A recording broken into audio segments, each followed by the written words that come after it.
Too many people fall into just talking about what they do versus what problem they're solving for the customer. If you're into that broader world, helping get elevated voices from manufacturing into things, direction of our country, realize what that takes and how much more work.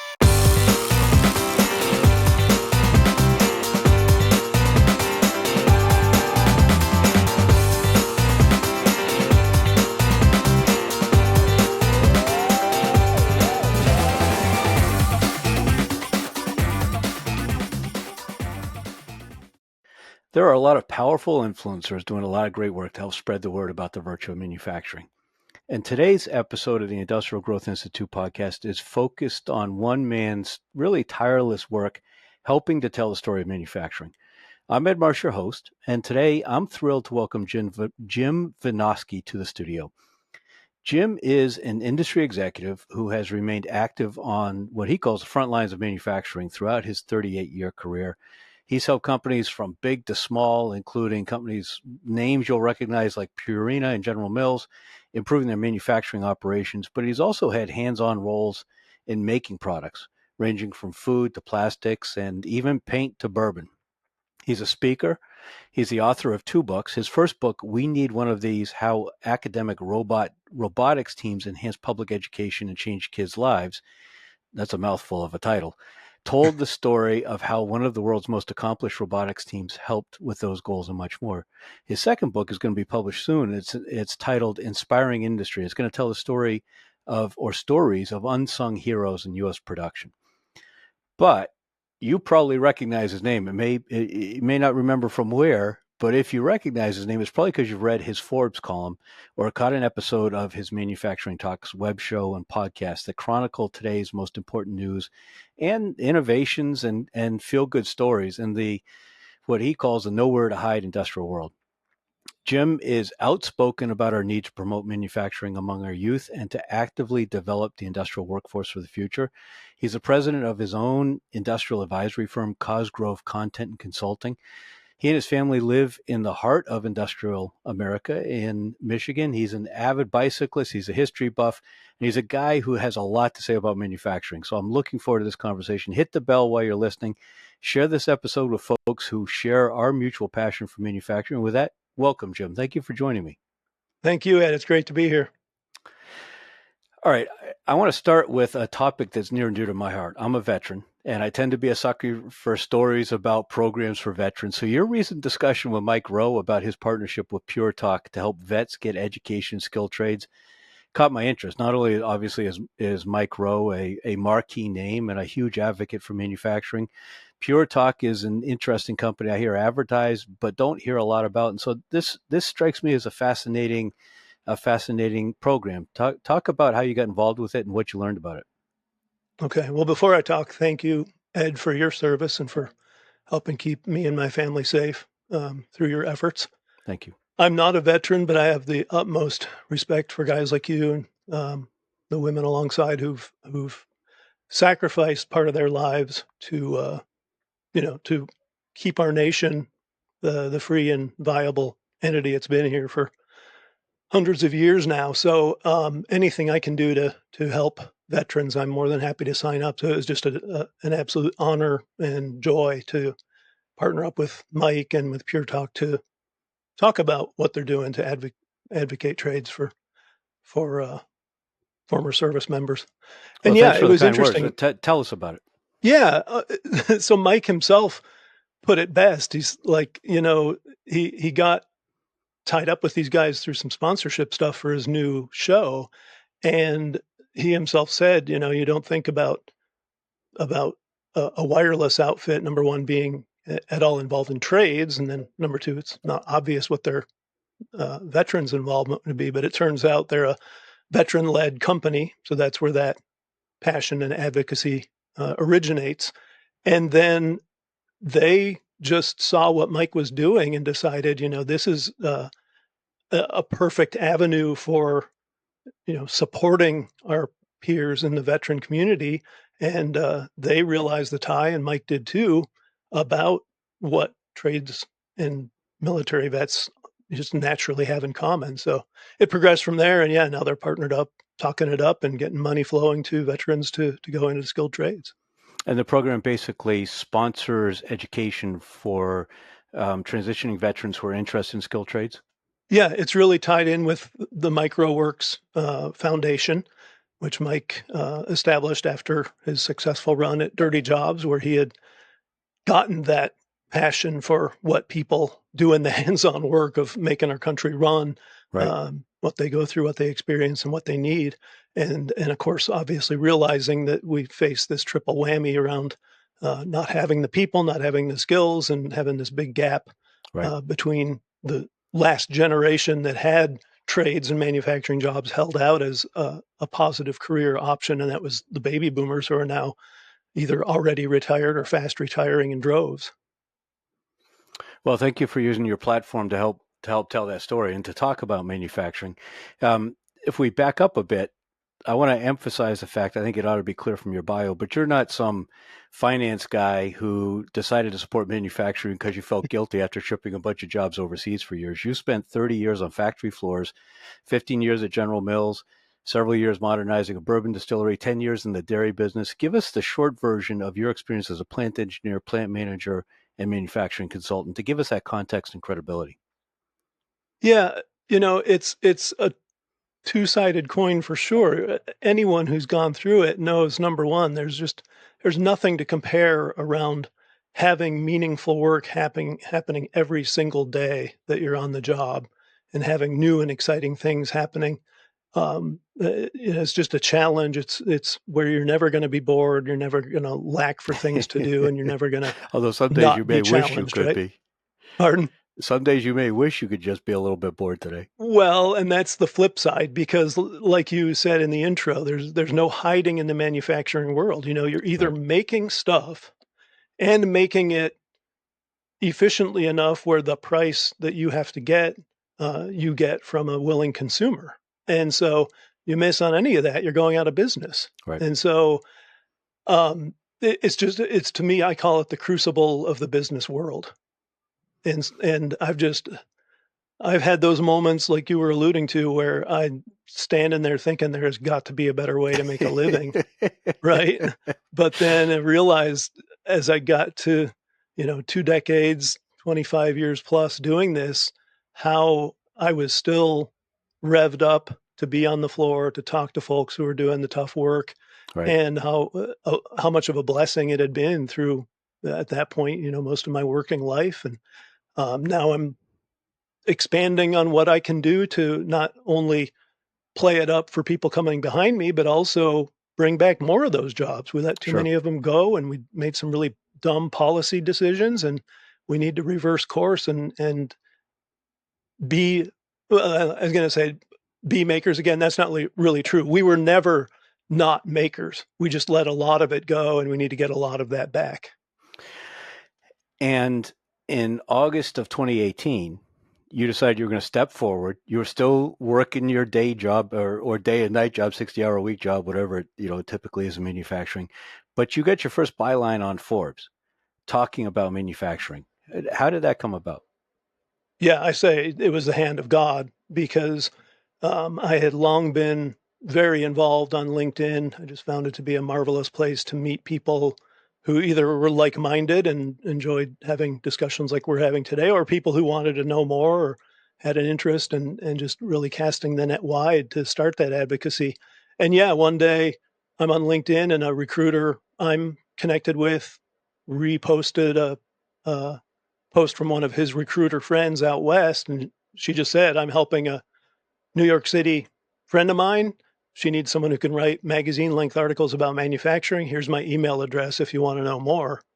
And, I'd always been a writer, but never professionally, never formally. I had a few things published in, like Plant Engineering Magazine Right. or some of the IEEE magazines that were there over the years. Um, Always did some writing. I had my own newsletter, an underground newsletter at General Mills for 10 or 12 years. That was interesting. And so I shot her a note and said, here's what I've done. Here's a few things online. I'd love to learn more. And within an hour, she comes back and says, I've looked at your stuff online. It looks phenomenal to me. I'm copying Amy Feldman at Forbes. You two take it from here. Wow. Yeah, it was Wow. wow. And it was, okay, well, that's not but going to happen. Forbes, that's crazy. But before I could even do anything, Amy, who became my first editor, followed up with me and said, yeah, I've seen some of your stuff. It looks promising. Get me some more samples that are closer to what we do in the manufacturing pages at Forbes, and then let's talk next week. So I did, got her some samples from technical stuff I'd done, and we got on the phone a week later and talked for about 45 minutes. She asked me what I wanted to write about, and I said, primarily, I want to write about what we do as American manufacturers, because there's so many people out there who think we don't Right. manufacture things anymore. And at the end of 45 minutes, she says, okay, well, this is great. I'm sending you a contract. Wow. Yeah. And so one of And those now things where, 7 years, 200 articles, and 1.5 million page views later, you're still yeah, doing it. yeah, it has been just the most amazing blessing. So yeah, That's people talk wonderful. about being ready when opportunity knocks. I was one lucky cat to be ready for that one. Of course, they also say that I forget all the specific expressions, but basically you're available for that opportunity because of everything you were doing before that. You were doing writing, you're on LinkedIn, and your mention of LinkedIn jumped out at me because I'm so sick and tired of hearing our industry is different. Our targets, in other words, plant engineers, plant managers, aren't on LinkedIn. They're not 25-year-old marketing people. And I'm sure that's true. I look at some profiles, some are missing, some are, haven't been touched in 15 years. But increasingly with generational change, that's not the case. And many of them are on Reddit. Many of them are in other places that people just say, they've got they project their own biases and they miss opportunities. Yeah, I think that's absolutely true. And certainly there are those cases where you can see that people my age might be lagging on the technology front or the engagement front. But broadly speaking, no, everyone's kind of being pulled along by this Right. technological and technical revolution that we're going through. So I've certainly never struggled to make contact with people I needed to through those outlets. So writing for Forbes, well, you had your underground newsletter, then writing for Forbes were kind of first steps into the content space, but you took a couple bold steps in 2021. At the beginning of the year, you launched your copywriting business, Cosgrove Content, and in September that year, you launched your podcast, Manufacturing Talks. So you are now suddenly plunging headfirst while still working that day job, plunging headfirst into content. Talk about both of those ventures. Yeah, I should mention I was also scoutmaster for our scout troop, so boredom was definitely not a problem. Sleep was probably a problem. uh, Fortunately, I'm not a big TV watcher. I'm not a big sports guy, so I'm blessed to have a little more time than a lot of folks have. But yeah, so the writing company arose because of my Forbes work. I had people reaching out to me saying, "Hey, you know, we're a manufacturing company or a consultancy, and we just struggle to find someone who can write content, who gets what we do and can present it in a way the general audience understands. And we see you Right. doing that at Forbes. You want to give it a shot." And so I had a few clients pop up in the early years just from that. I didn't have to go sell myself. It just kind of naturally funneled to me. So that's where I first established my LLC and got that going. And then, yeah, later that year, I had seen other people doing the web shows, YouTube shows, and podcasts. Not a lot out of manufacturing, but I started to see a few folks out there Mm-hmm. who were getting going on that. And I just thought, I already have all these stories. At that point, I had, probably between 50 and 100 articles. I already talked to all these people who have great stories. Great that it's in Forbes, but a lot of people don't read Sure. those articles. So here's another avenue to get them out there. And that's what I started with, was just going back to people I had already written about and saying, hey, you want to jump on this new show I've got and talk about what we talked about a year or two ago? And so that got me out of the gates with, not a lot of extra work. Right. But very consistent. I mean, now you're 4 years into it with weekly episodes, and I couldn't see where you had missed a week along the way. Not many. No, it's one thing. It's kind of funny. It goes back to that underground newsletter. I held it out as my own personal value to have that go out on whatever time basis, and it changed over the years. It was weekly, then it was every other week, something like that. But always, always, always hit those publication dates because I'd seen so many things just go by the wayside where Right. people let a week go by and then a month would go by.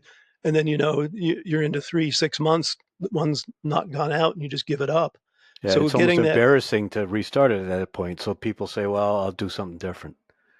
yep, yep. So, again, kind of learned from the experience of others and held that value for myself. And I've done that with everything since then. And so, I guess the interesting thing with manufacturing talks is I started it as really that, alignment with my Forbes stories, and the two have kind of separated from each other now. Just kind of went naturally. Some of the stories that seem to fit a lot better one with one medium don't really fit well with the other, and so they Right. kind of select their own. So that's a really interesting point. You've developed this, we call it a sixth sense, or maybe kind of a contextual understanding of how content lands or how it doesn't land. What do you think is the most common mistake that industrial manufacturers make in their content creation? Not understanding the audience, I think you a mean lot of you us, mean just talking about themselves? right? Yeah, we're geeks, right? And so we kind of think everyone else is going to be a geek and be interested in the things we're interested in. And it's not really the case. And there's nothing wrong with that. If you want to target a purely geeky manufacturing audience, that's fine. You're just not going to get big numbers. And so realizing what you want to do with the show and what that requires, I think, is a big piece. And the thing I would say though is, I went into that certainly not knowing up front, and I've just kind of evolved with it as I learned. So Right. the other piece of it is you're never going to have all that knowledge to be able to launch in, full expert mode. Sure. So a little research up front, a little targeting of what you want to do, and then get rolling. But that point you make about the marketing content applies to sales too, because what I see is industrial salespeople are geeks. We like talking about the thousandths of an inch and the pounds per square inch and the horsepower and all that kind of stuff. And so the naturally comfortable conversation is with the technical buyer, the plant engineer who wants to have that conversation. Yeah. The Yep. problem is that often they're not the ones that hold the budget. They're not the ones making the business decision. And we have to have both of those conversations in content and in person as salespeople. And many companies struggle with that. Yeah. Companies and people, Right. um, it's that recent show I had was with a strategy guru who actually was a peer of mine at General Mills. I was unaware of him for most of the time because he was Hmm. in the marketing world and I was in the manufacturing world. But we started the same year, and now he's got his own strategy consultancy, Peter McDonald, and we were talking about a completely different topic of, should CPG companies get rid of their manufacturing like Coke largely did. And he made the point of you need to know where your value is created. And Right. so companies that make the move to not manufacture oftentimes kind of shoot themselves in the foot because they've just outsourced where their consumer value is created. And I Right. think it's the same way for those of us in manufacturing. You have to understand what drives the business end to be effective. You can geek out all day and spend a lot of money for not a lot of return if you're Right. not looking at those business results that you want to deliver. You've got something on your Cosgrove site. It's like a GIF that shows dairy bottles on a conveyor, and your caption says, "We can even make this interesting." I thought that was a great example of the way to think about it. So many companies say, "Well, nobody wants to read about that," or everyone knows that, and that's not the case. It is kind of funny what sparks the general audience, and it's not always what you think it'll be. I can tell Right. you, I gave a lot of tours in my time in the dairy world of dairy processing plants, and the place where the bottles are made, the blow molders, would always be a highlight for anybody of any background. It's like they would just park themselves in front of the blow molder and watch those bottles fly out, and I wouldn't have guessed that up Right. front, but I sure took advantage of it once I realized it. Sure.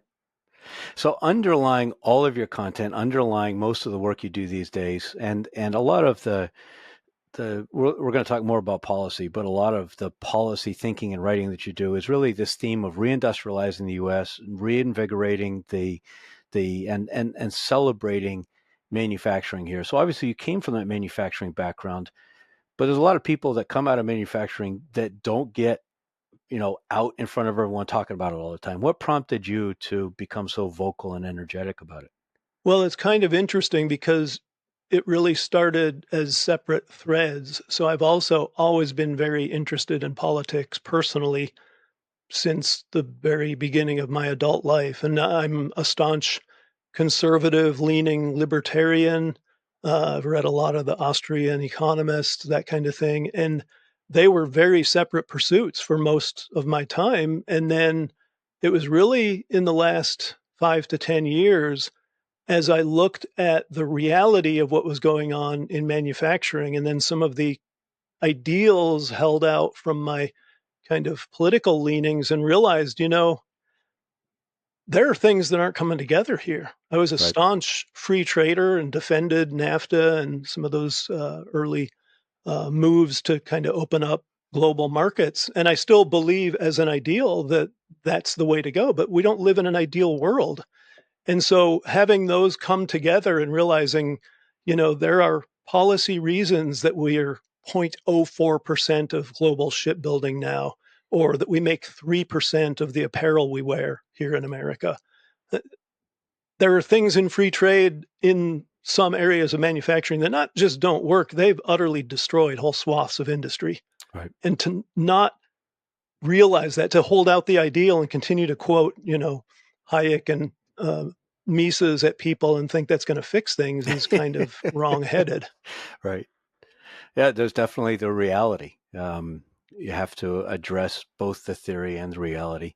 Yep. Um, I'm also thinking, so you launched your writing business, you were working your day job, you're a scoutmaster, you launched your podcast, and at the same time, you also wrote your first book.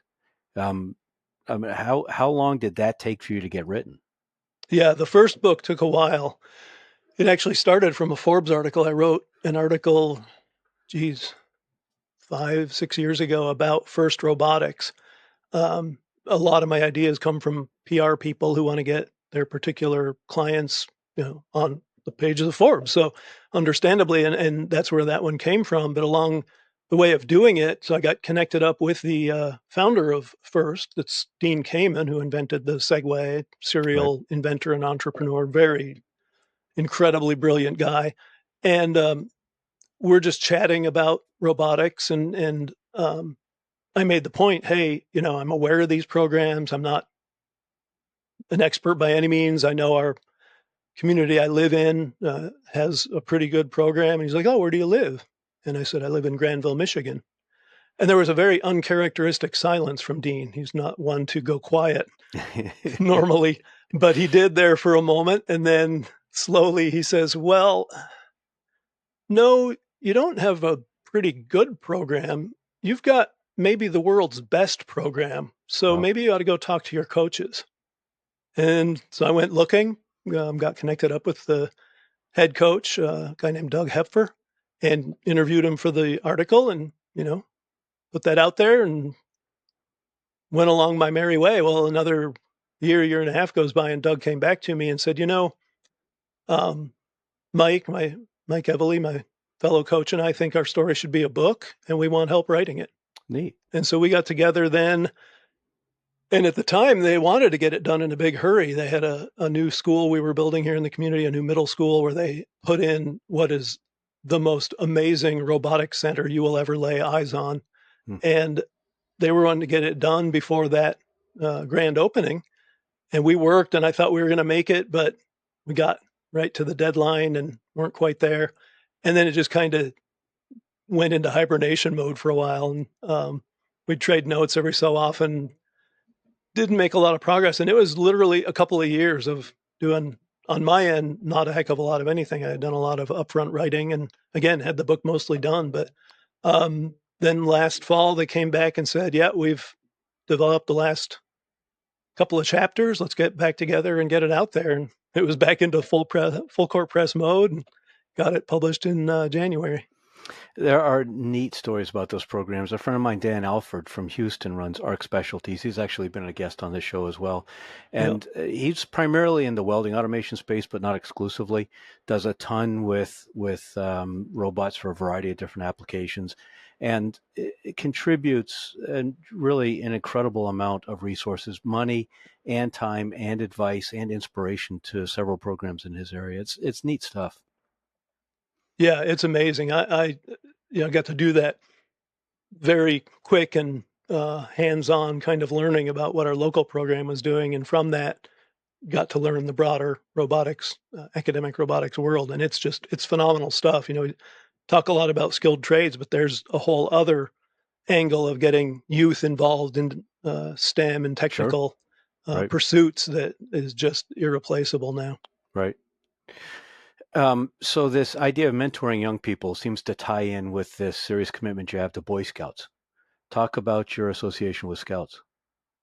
Yeah, so I've got two sons, and before they were born, I read an article that just explicitly said, if you have boys, get them into scouting. And I just filed that away for the future and thought about it once they were born. And then my older son, when he got to the age where it was time for Cub Scouts, got him enrolled in it. And the first meeting, the den leader for his den announced that she needed an assistant den leader. So I raised my hand, and it just took off from there. Oh, Her son wound up quitting the next year, so I became den leader the following year, was den leader for that son where we lived at the time.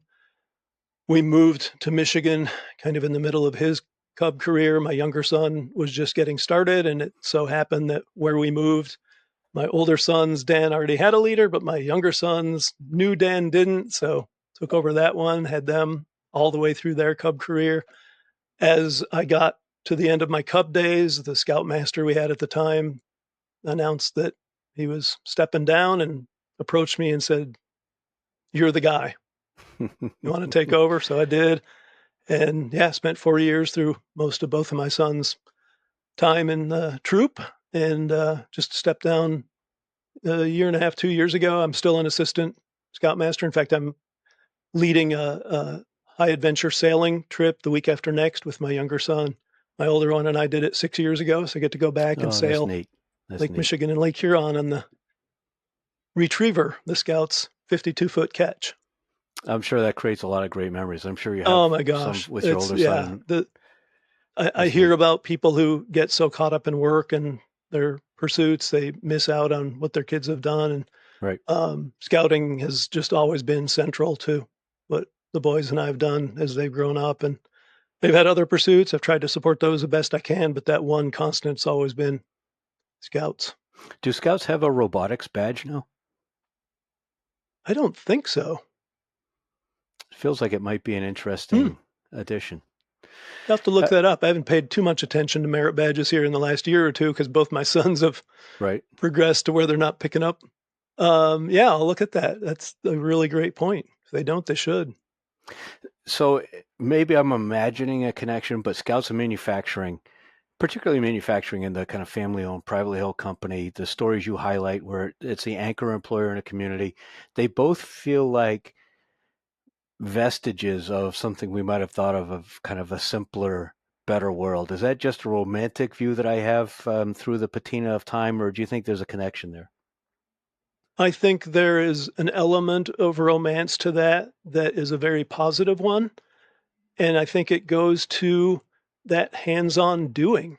Right. It's similar to the trades discussion as well. The fundamentals march together around someone's got to be in Sure. there making things, doing Right. things, Right.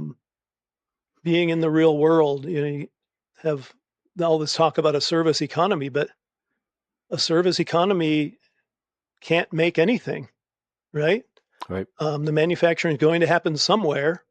We've allowed too much of it to go away, and we need to bring it back. And I would submit that similarly, scouting has been kind of this anchor originally for boys. Now it's boys and girls, but it's been this anchor around that real world pursuit of skills and abilities and challenges. I mean, And you higher know. values and virtue and other things. Yes, virtue. I'm glad you said that. I mean, it remains um, a religiously affiliated, not overt religious organization, but throughout scouting are discussions of your duty to God and how you apply that in your day to day life. And so Hmm. it's important.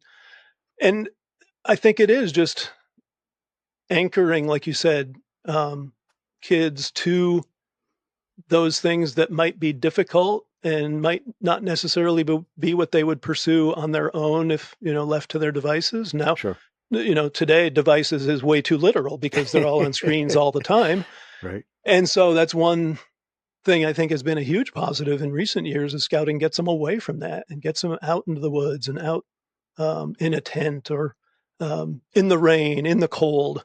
I love how my predecessor, a scoutmaster at our troop, said it. He said, our scouts have gone hungry, but nobody has starved. Our scouts have been cold, but nobody has frozen. Right. And that's the thing. We'll let them be uncomfortable, and we'll be uncomfortable right there with them as adult Right. leaders. Sure. But they're the ones leading those activities. And if you're uncomfortable, there's a reason for it, and you learn from it. And maybe next time you're not quite so uncomfortable. Speaking of learning, you're also a history buff. Any Yeah. kind of history that you're particularly into? World War II is my number one focus. I love history overall, but I mean, almost the time I can remember, I came across some books about World War II as a kid in our local library, and that's just been kind of a real focus for me throughout my life. I live about 15 minutes from the Patton Estate, and Oh, every yeah. July there's a military day. So obviously a very strong theme of World War II. I mean, across different conflicts, but there's a Yep. kind of an interesting historical association here. Yeah. I mean, what Patton did across Europe after we broke out from D-Day that's the stuff of legend. Right. Back to policy, you're willing to tackle kind of maybe some third rail topics in Mm. your writing and podcast. You tell great stories about accomplishments of manufacturers, but you also talk about the burden of regulation and how government can really impinge on manufacturing. Do you get a lot of hate and criticism for that, or are people silent, or do you get a lot of positive feedback? That's a great question. I hadn't really thought too deeply about that till you asked it. I don't get a lot of hate.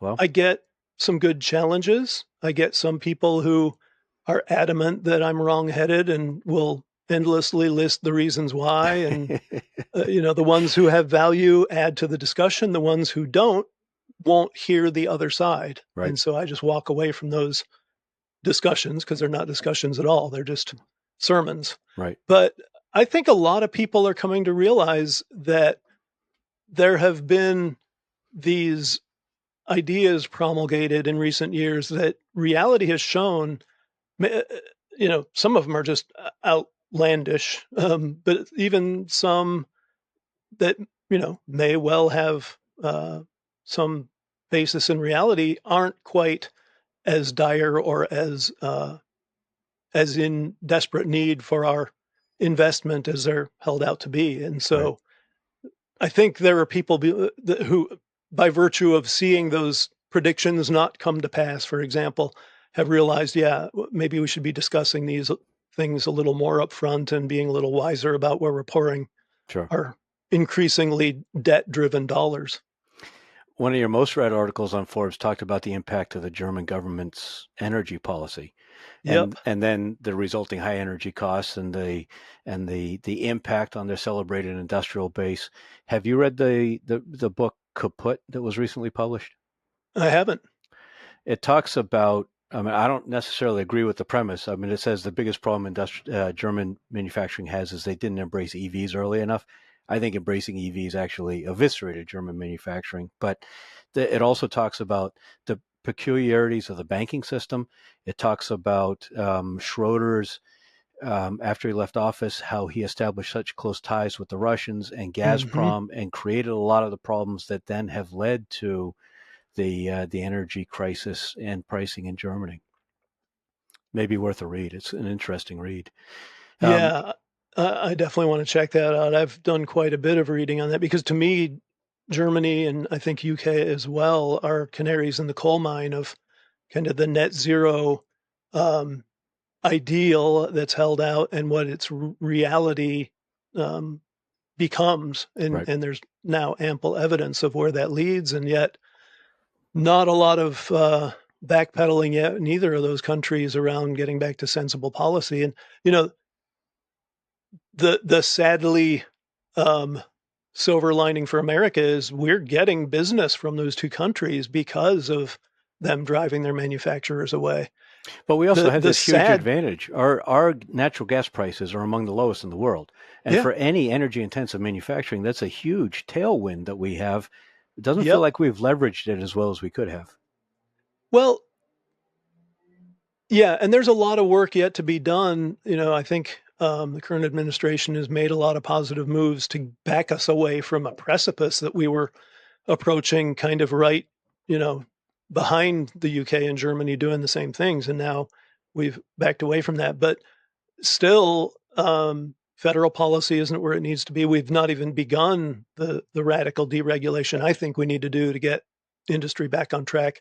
And then state by state is a continued disaster. Half the states basically still have the Biden administration policies. Michigan, where I am, being one of them. In We're Massachusetts, where I am, I mean, yeah, our energy costs are nuts. I talk to friends that live in the TVA area that have incredibly affordable energy, and it's obvious why a lot of industries are moving there. And of yep, course, the tax rates and tax incentives and environmental regulation and everything else. I mean, I talked to a friend yesterday who told me that they had an issue where they built a greenfield facility as a complement to an existing facility. The state regulators decided that because they had common ownership, even though they were in different locations, they were going to be treated as a campus, and therefore the grandfathered existing location was going to have to be completely refabbed to meet the new regulations. I mean, it was almost untenable for them. yep. Yeah, well, and again, you know, there's a bit of a la la land aspect to policymaking, unfortunately, and it's going to take a lot more people being as vocal as I am to start to turn that around. And so far, we don't have that. And I believe also when we hear about factories closing, I mean, in the Northeast, we have a lot of factories close and Yep. workers are laid off and the factories are moved, not necessarily overseas, but to other places in the U.S. I had a client that did devices around bag houses and air quality monitoring and learned a lot about the reality they faced often. And other clients that sell equipment, particularly in the food plants, Hmm. find projects are stymied because the plant is grandfathered. Nobody wants to redo the air permit, and any sort of a substantive change, adding a new line or something, would require it. And so they just let the plants essentially age and die in place and then Yep. go build a greenfield one as a replacement.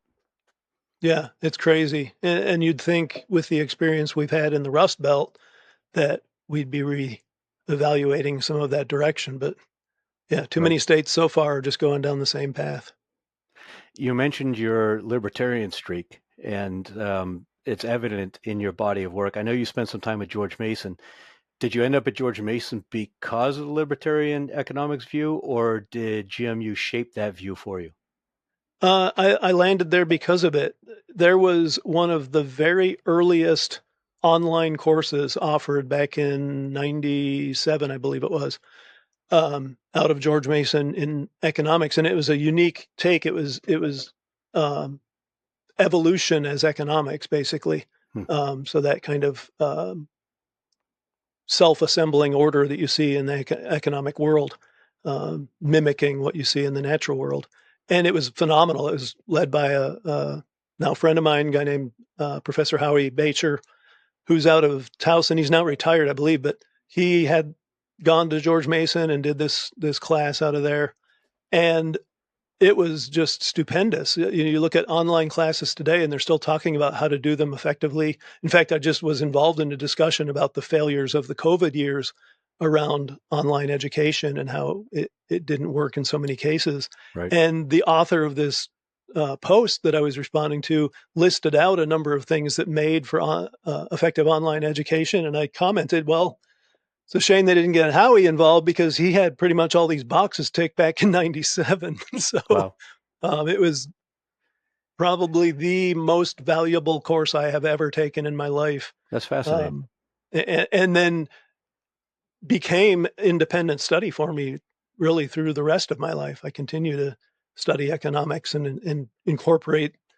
I'm no expert, but incorporate the concepts from the experts in a way I think is meaningful for my manufacturing world. What strikes me about the George Mason program is that Tyler Cowen, who I think is fairly Austrian, if I understand correctly. I'm Yeah. not an expert in this space, but Yep. he seems to be a fairly strong voice, though, against the idea of policy to reindustrialize. He tends to be in favor much more of these free markets, and if we become an entirely service-driven economy, that's okay because that's the Yep. natural way of things.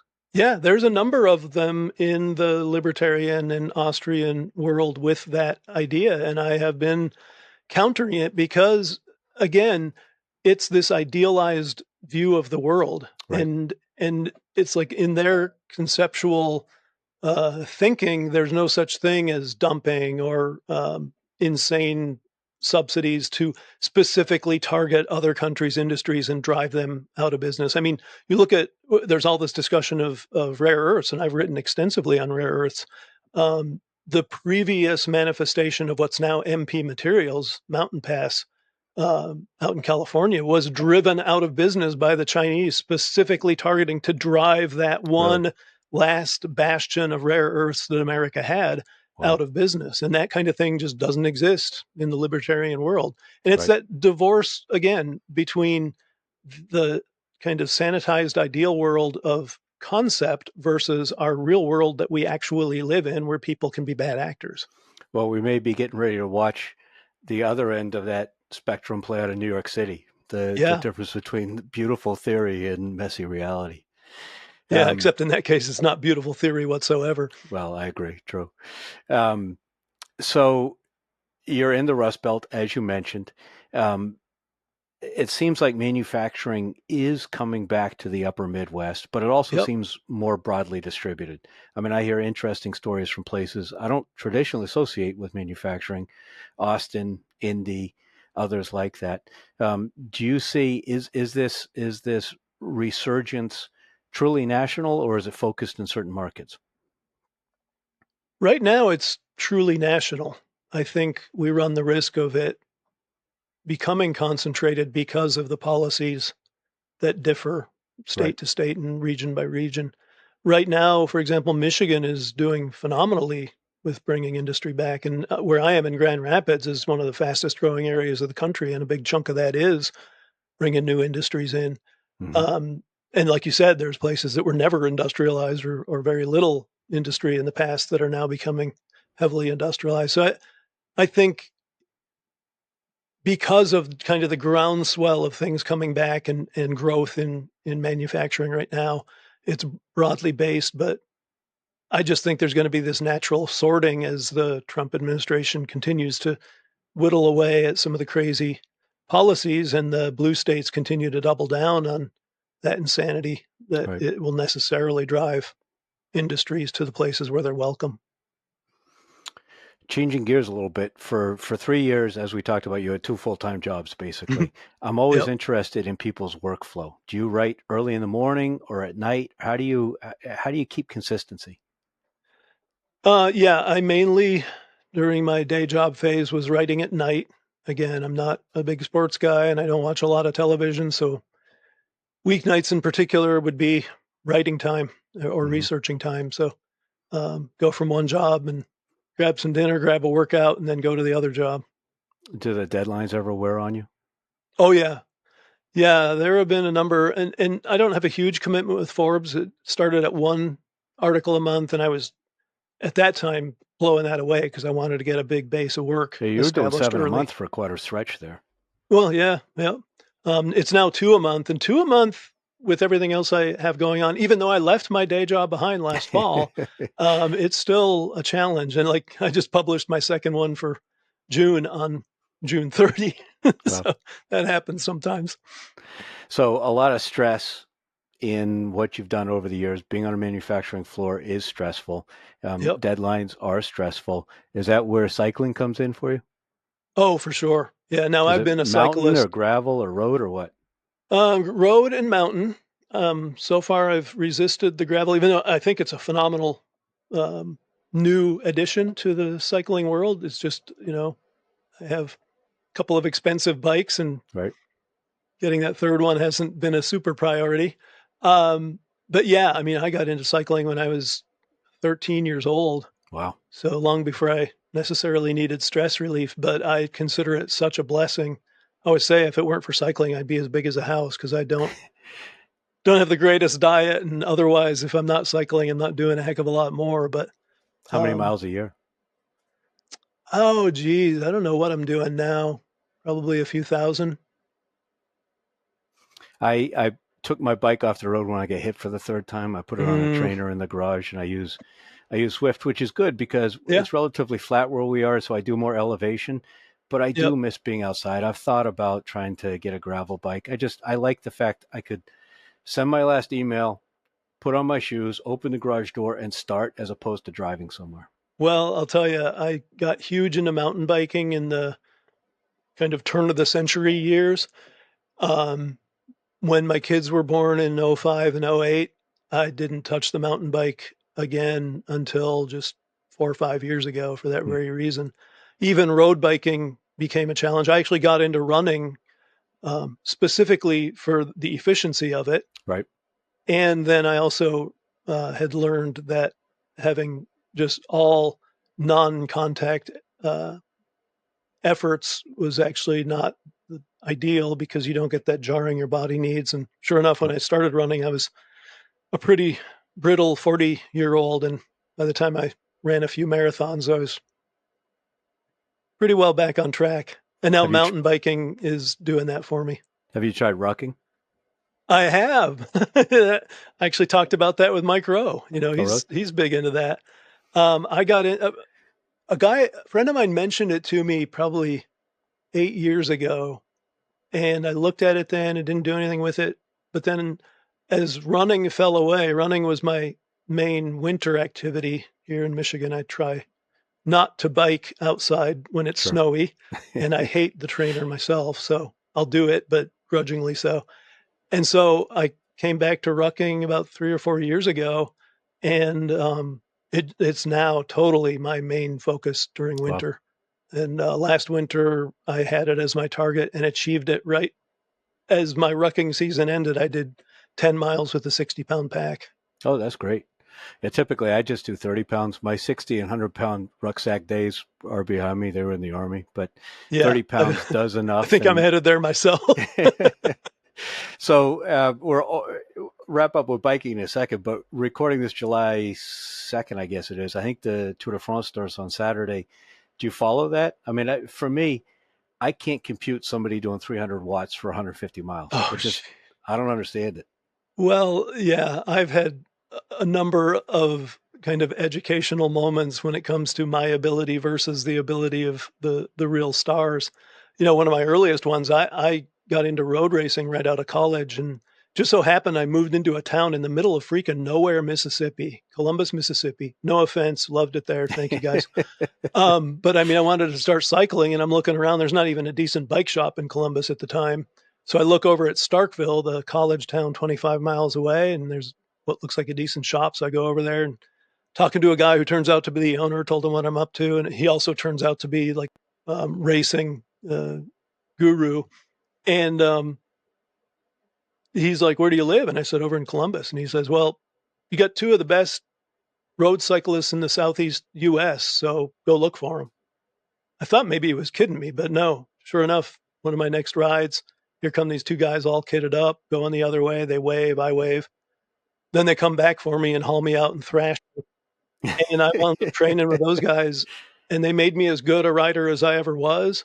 But like even at my very best, the better of those two one day rode me on a flat road with no wind right off his wheel. Wow. You know, I think of doing 200 watts for 20 miles as really kicking Yep. ass in my world, the way I do things. And as I was thinking about this conversation, I thought that's perhaps an interesting analogy to industrial Yeah. content because So many manufacturers think because they've published a blog post, which is really just a newsletter, that they're really kicking ass, and they don't realize what they could be doing and what the elite are doing and what the above average are doing. Right. Is that an apt analogy, do you think? I think so. Yeah. There are two things to it. Number one is you're going to get out of it the effort you put in. And I think, it's another kind of value that comes out of my crazy pursuits like bicycle racing and stuff like that, that spill over into my day-to-day world and, have me doing the crazy things of, writing for Forbes and establishing a web show and podcast and blah, blah, blah. And then Right, fighting like heck to make them, some of the premier things out there. right. But the other thing too is natural ability is real. And so if you don't have it to deliver the goods you want, you better go find it. I just talked to Marcus Sheridan, who wrote Endless Customers. He was on the last episode of this, Yep. and he suggests that a small industrial manufacturer, say $5 million in revenue, needs a marketing department of at least 3 people, one of whom is a videographer. Yep. So, not somebody just trying to half-ass it with iMovie or something like that, but people that really know what they're doing, like you say, talent and expertise. Yeah. It's funny you mentioned video. I did a few episodes of my own version of how it's made, Mm-hmm. and they did okay. It was just a kind of, try something different and see what kind of response I get. I think I did 4 or 5 episodes, and I did my own video. And then one of the shows I was planning on going and visiting some friends of mine in my hometown in Ironwood, Michigan, the folks at Stormy Cromer, and it just didn't pan out for the trip. And so I asked him, "Hey, do you have video already that I could just piece together for this thing?" And my friend there, uh, Gina Thorson, sent me some B-roll video, and I put it together. And I was talking to a guy about a videographer, back a few months ago, and I mentioned my shows and said, "Yeah, you ought to go check them out." I mean, they're amateur, don't expect much, but it was a cool pursuit. And we parted ways, and we came back together the next day. And he's like, "Man, you really threw me there because." Yeah, the first one I queued up was the Stormy Cromer thing, and I'm sitting there thinking, "Crap! If this guy thinks this is amateur, I'm in Wow, trouble." This is the one wow. that was professionally done. There's a big Should difference. should more manufacturers have podcasts? Yes and no. Again, if you're just doing it to doing it, I think it becomes just like you mentioned the blog thing. Right. So many people start a blog because they've got the website and it's that bucket on the website, so they go throw out things. Um, if you're not At doing least it they don't just leave the placeholders there, which I've seen on right. some websites. Yeah, and if you're not doing it with an end in mind and with the right focus and professionalism, it's almost worse than not doing it at all. Sure. But that being said, I do think that we need a lot more voices raised in the manufacturing world to push back against crazy regulation, to talk about the skills gaps and some of the educational things we need and refocus people's priorities. So, boy, I think, if you have any inclination at all to do it, go do it. But create a strategy first. Make sure you understand how you're going to do it to an adequate, quality in terms of production, so it's reflective of your brand and all that kind of thing. Yeah, well, and so, I'm standing up my own consultancy here, a few months into the idea, and really just now, I just posted on LinkedIn today the services I've thrown out there that I've just added to my writing business. And now it's Cosgrove Content and Consulting. I'm going to add to that. If you need help with just launching a podcast or a video series, I'm not the expert, but I can help you with the right approach and then direct you to the people who know. Sure. So I'm sure that you get frequently the feedback that no, what we talk about is our products. Our products are what's important. That's what people are interested in. I tend to be New England in my response and a bit abrasive and say nobody gives a shit about your products, which doesn't necessarily help people understand what I'm trying to convey to them. How do you answer in your kind of more genteel Midwestern way? How do you help people understand they need to actually talk about what matters to their buyer, not their products? Um, Probably not well all the time.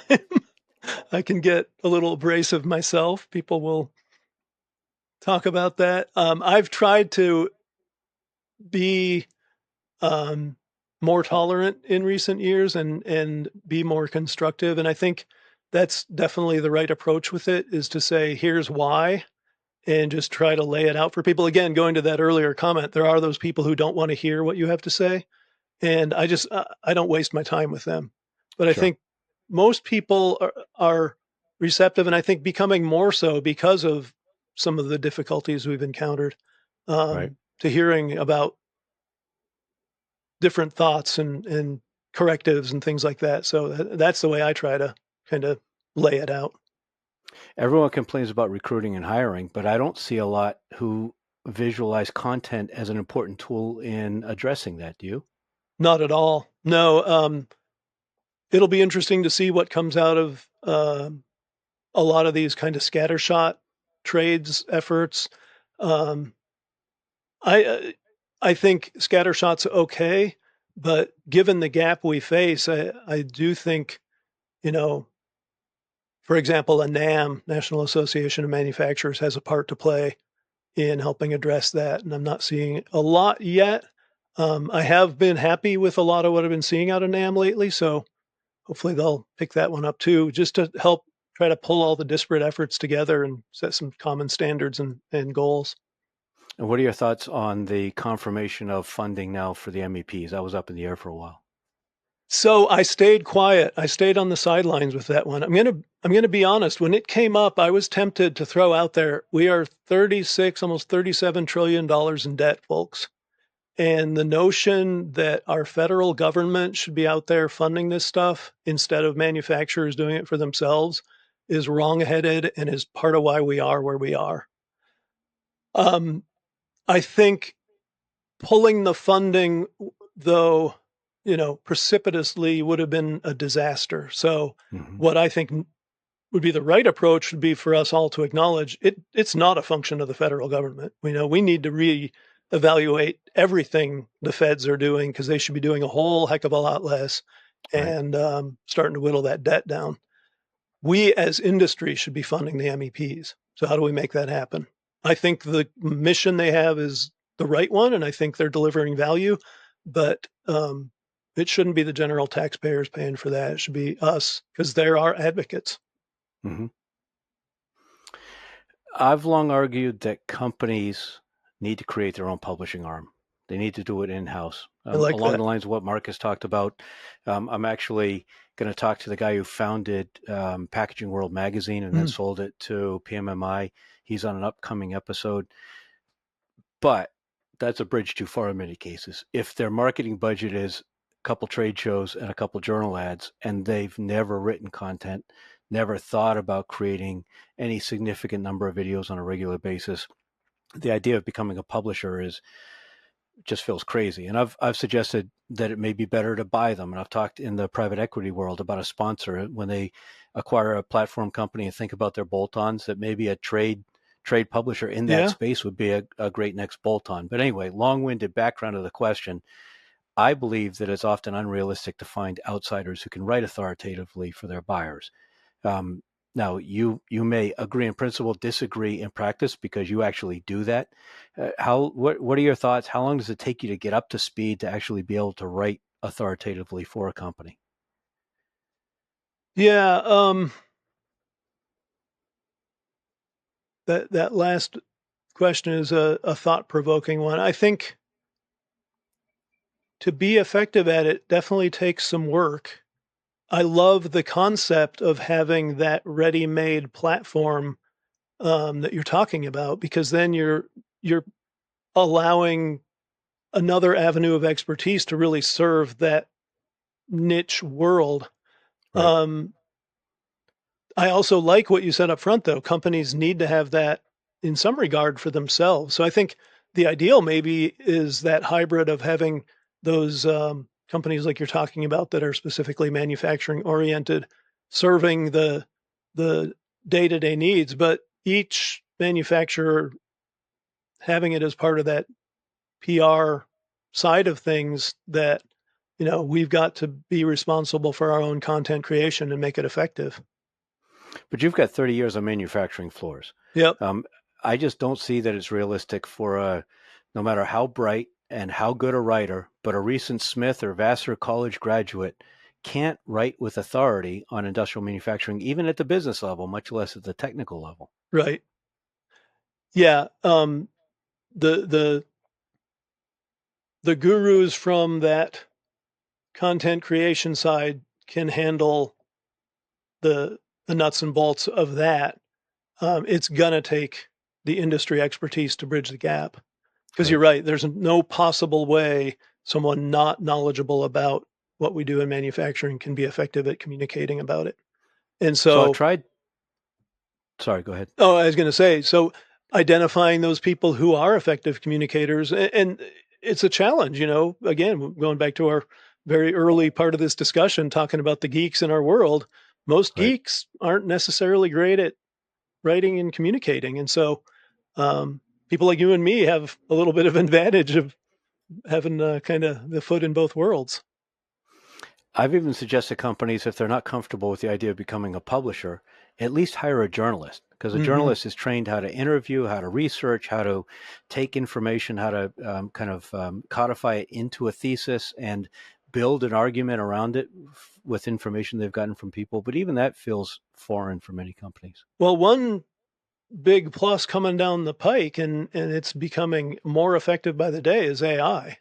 So Sure. if you had a journalist coupled up with industry subject matter experts, I think AI can really play a huge role in bridging the gap and coming up with that created content that includes both sides. Right. Right. Do you see any increase in video scripts that you're writing, or are you still focused on articles and white papers and things?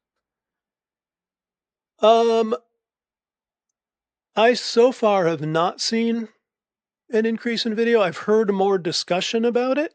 So I How think, about press releases? oh, I don't get too involved in that side of it. That becomes more the province of just the pure PR folks. I see.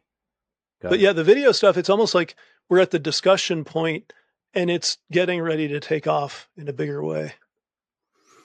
And how about in technology, partnerships are big. The idea that you can find adjacent technologies or adjacent companies and you can use that to reach each other's audiences. I haven't found traction with manufacturers taking that approach. Have you seen anyone doing it? No, nope. I think the opportunity is huge, but so far not seeing. I'm like you. It's just not happening yet.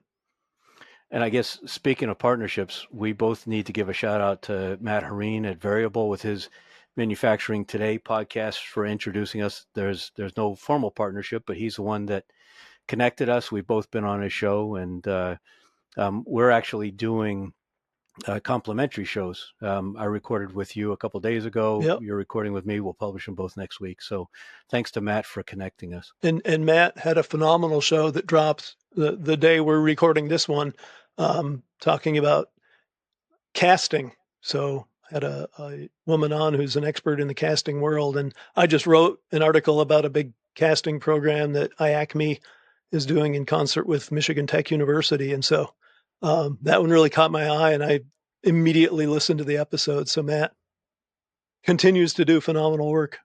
Good. When does the new book come out?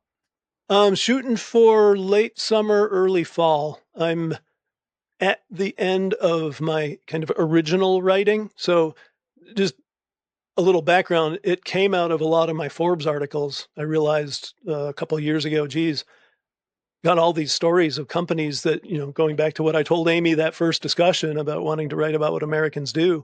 And man, it would be a great book. And then I started pulling together my favorite ones and realizing, geez, I've heard about a bunch of other companies I want to include. So it's roughly half and half stories I had already written and new ones. So I'm almost done with the new writing. I've got one more article um, length thing that I need to put together as a chapter, Mm-hmm. and then do the final edits and updates, and shooting to have all that writing complete by the end of this month. Um, and then I need to do a few other things to get it ready for launch, and shooting to, yeah. So it'll like be a perfect September, Christmas October. gift for people to buy for each other. Pardon? Perfect Christmas gift. It'll hit the That's market what in I time for think. everybody to give it as a gift. It's so cool because it's got so many phenomenal stories. Some of them are ones people have heard of, like Zamboni will, I think, always be my favorite story I've ever told. Just such phenomenal people and such a great history. For Um, people ev- who aren't in a part of the country where there's ice hockey, Zamboni is the machine that drives around on the rink and cleans up the ice between periods. yeah, and the beauty is there's not much of the country that doesn't see ice hockey anymore, so it's not I quite guess that's true, yeah. as an unknown in the warm states as it used to be. But Right. here's the thing: almost everyone's heard of Zamboni, but how many people know they started outside LA? Hmm. I And didn't. so it's that kind of thing where it's a company you've heard of but don't know the whole story about, or companies you should know about and have never heard of. I mean, one of my most recent and favorite ones is Bevan Bells, the Bevan manufacturing folks in Connecticut. I had posted on LinkedIn a few months ago, hey, who are the unsung heroes of rock music manufacturing? And got some great suggestions. But Interesting. this one comes from my oldest brother on LinkedIn. He responds to my post. My brother John, so he just posts Bevan Bells and a link to the cowbell skit from Saturday Night Live. And so, of course, I immediately put together and realized, yeah, those are the folks that made the cowbell, sure enough, but also have been around since 1865, invented the first bicycle bell, did the bell that rang Angel Clarence his wings on It's a Wonderful Life, Hmm. and just amazing history. You ought to talk to Diana Huff. She Oh, I does. do. Oh, I okay, do. good, Yeah, she's good, one of my favorite people out there and good. doing great work on the Made in America stuff. Absolutely. Yeah, in fact, I just introduced her to the Fiesta tableware folks. So they're in my Interesting. book. Fiesta ware, the bright, colorful plates and dishes Right. in my home state of West Virginia, where I was born, and just doing their thing and making wonderful stuff that's a cult classic. Cool. So, aside from your Forbes articles, your podcast, your books, etc., what podcasts, blogs, or YouTube channels do you suggest that folks follow? Yours, for sure. I Well, mean, that's kind of you and Diana's. We'll put Diana's on the list and Matt well, Harine's podcast. and I'm not being glib. When Matt introduced us and I went out looking at your stuff, I'm like, holy cow, yeah, Matt hit the nail on the head here. Um, I love running into folks where I feel like we're two peas in a pod, and definitely feel that with you. Matt's for sure. Matt, I think, has done the most amazing work of getting his up and running and meaningful in the shortest time ever. I hope he has video soon. Oh, I know. Um, I get that that's a whole other level of complexity. You do too. But yeah, I think video is becoming the thing. And so Massive. we'll have to Yep. drag him kicking and screaming to it. Um, I actually don't listen to a lot of podcasts or watch a lot of shows. Even while Um, you're on the bike, you don't listen to podcasts? I don't, I'm an old school guy. I believe you should have your ears open and listening for what's around you, Sure. especially nowadays when everyone else around you is on their freaking cell phone. Right. And I still do a lot of road riding, so I've just never gotten into that. And of course, I have all my other stuff going on. But I like the making chips guys, all that stuff in the whole machining world that I still know way too little about. I mean, Right. I tout myself as an overall manufacturing expert, which means I'm a jack of all trades and master of very few. So they do great work. I think what Titan Gilroy does is phenomenal. He was one of my earliest Forbes articles, and he Right. was I did a 1-2 punch for my day one of my show, and he was one of the two. Amy Hmm. Robbins from Alexo Athletica being the other. And she's got a new show. It's not manufacturing centered, but she is a bright, bright woman. Another one who's into public policy stuff, very much aligned with me. So I'll say there's a partisan angle there, but she is just such a breath of fresh air in the Got business it. world doing what she does, got her own company and now her own show. That's Yeah, great. amazing woman. I'm going to put your LinkedIn and your show website and your copywriting website and a link to your Forbes byline in the show notes. What's the best way for people to connect with you? Yeah, LinkedIn, definitely connect with me there. Only if And they're ready to give you a writing contract for a big name journal?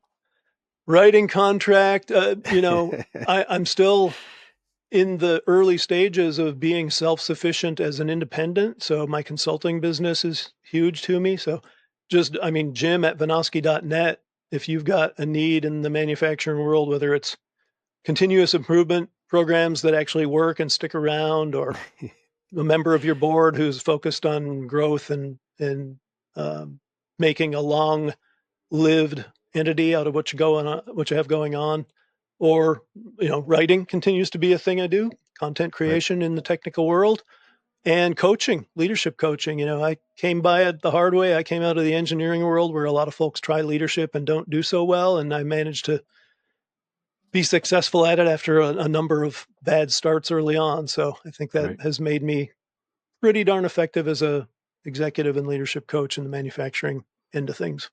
Well, good. Hopefully you'll have some people connecting with you on LinkedIn to Thank talk you. about those. So give us 3 minutes to wrap us up. What do manufacturers need to understand about content as they work to renew America's industrial base? Well, the first thing is, why are you creating the content?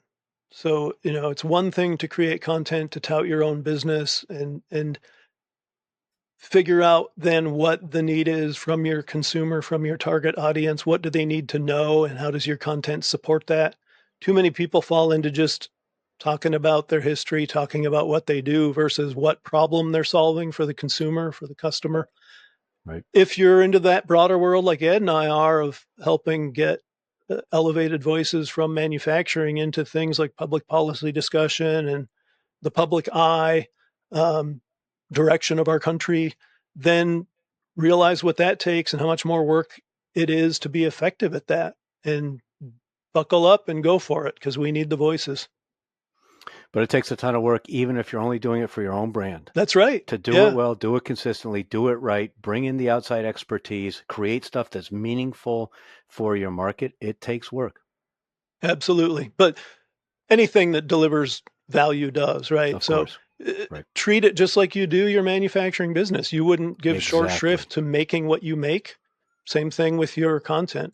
All right, there's a mic drop moment right there. Perfect place for us to wrap up. Awesome conversation, Jim. Thank you so much for visiting with me Thank you, Ed. This and has the been audience today. phenomenal. Good. And, Everyone and we listening, should you know what mention, you were on my show, and so definitely go look for that, because Ed had some great points that he made when we recorded just a couple days ago. cool. I'll drop that link in as well. Everyone listening, you know your part now. You know what you need to do. You got to like and share and comment. And by all means, please subscribe. If you comment, I promise you I'll read it. If you're not being too big a wise guy, or you're not talking about crypto, I'll even reply to it. So tune in next week for another episode of the Industrial Growth Institute podcast. And thanks so much for joining today.